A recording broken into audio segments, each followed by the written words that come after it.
For one, am grateful, Mrs. Bush, that they are finally bringing civilization to this savage land. I could not agree with you more, my dear. My daddy settled this land, and I know he'll be looking down on us, pleased at how we help the natives. Yes, they've lost their land, but they've gained access to heaven.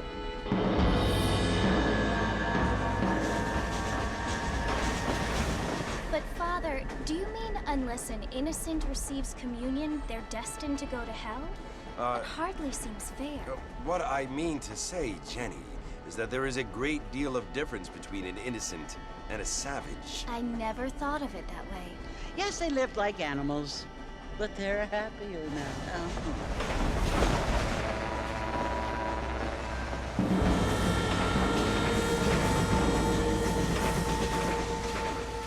Not only do people now have motor cars, Father, but I heard that pretty soon we will be able to fly. No, only angels can fly, Jenny.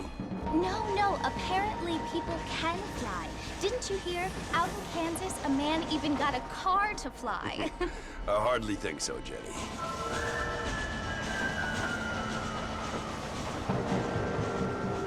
Apparently, Mr. Johns wants to run for governor, which is why he's so concerned with cleaning up the state.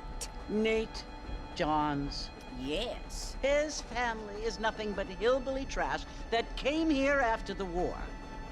I don't want to be judgmental, but this state should not be ruled by such a disgusting family. A family without class. Apparently, the Johns family have made a lot of money, and he has a lot of friends in politics. Mrs. Bush, money isn't everything. There are many things that money cannot buy. It seems that money can buy voters, though.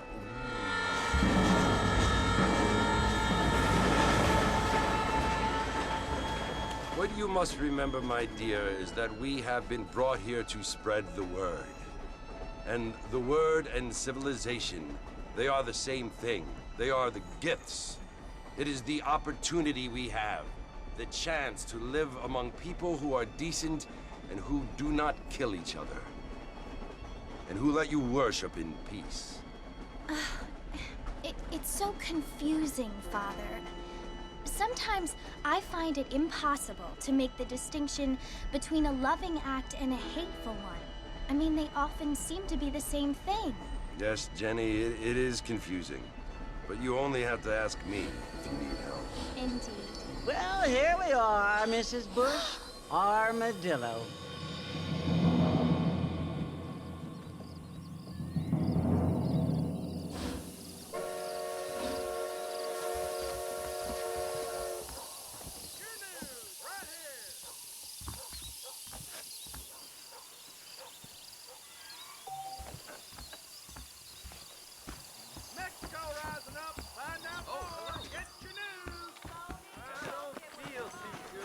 Don't stay out too late.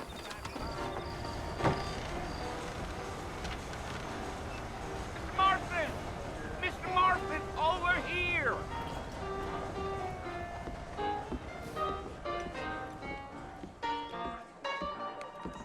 You must be John Marston. Sometimes. I'm Jake. Your friends from Blackwater hired me to guide you. They ain't my friends, but pleased to meet you, Jake. I got the horses saddled up and ready out front.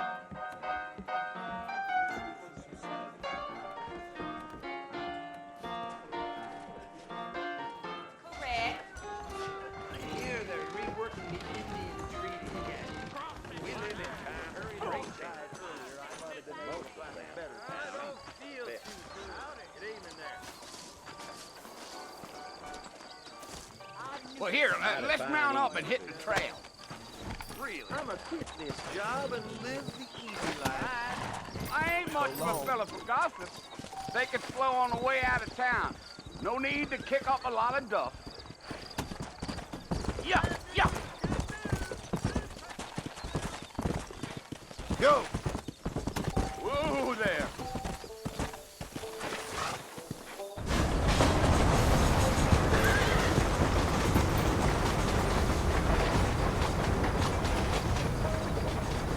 So it's Fort Mercy you want to visit?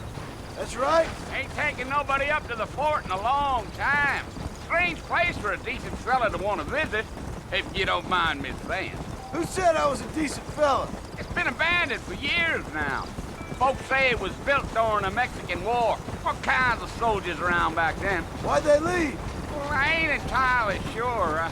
I heard they had to go up north to fight Indians, or maybe they got tired of being soldiers and went looking for gold. You know how things is. So what are you doing up at the fort? I'm looking for an old friend. Well, like I says, you ain't gonna find many folk round those parts these days. Those you do find are about as sociable as an ulcerated back tooth. I mean, I ain't one to judge a man by the company he keeps, but... Well, he ain't been friends for a long time. Giddy up.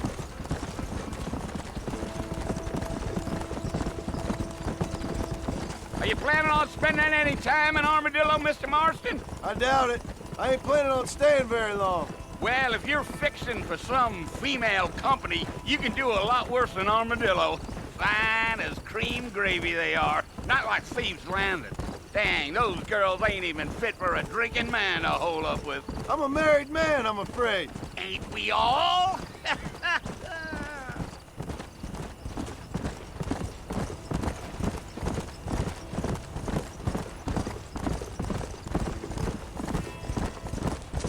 Yeah, so it was the marshal who hired me. Lee Johnson, do you know him? I think I heard his name. Says he got a telegram from some Blackwater big bugs asking for a guide. I guess it's none of my business. That's right.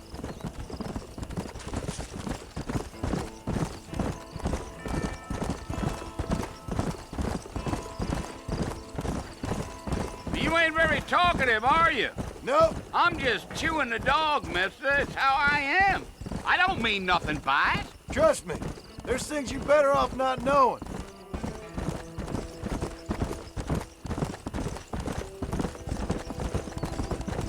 Damn coyotes! What a waste of good meat. Almost there, Mr. Marston, just over this hill.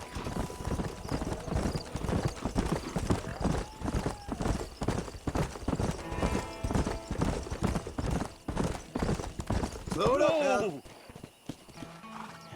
Listen, mister. This here is what's left of Fort Mercer. Some gang rode in and took the place over. So I understand. This is where we part ways, friend. You have yourself a good time.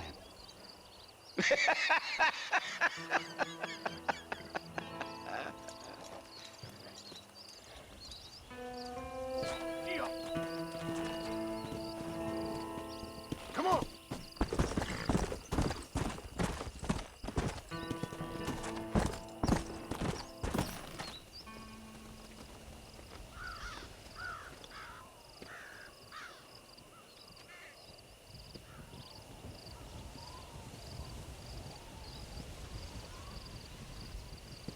Bill! Bill, I've come for you! Bill Williamson! Come out here right now! Go away now, John. Don't make me kill you. Nobody needs to kill anyone, Bill. You must think I was born yesterday. You always did think I was an idiot. That ain't fair, Bill. You were as my brother. I've come to try to save you. Oh.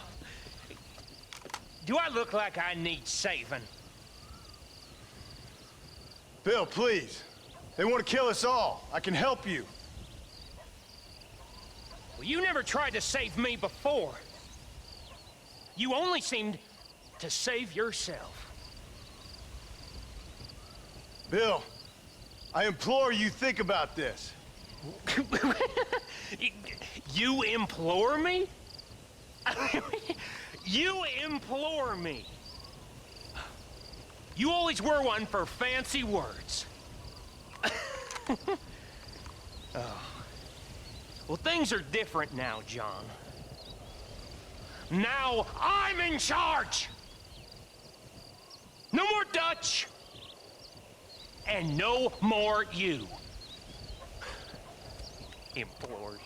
I implores you to go back and tell them to send someone just a little bit more impressive next time. Well?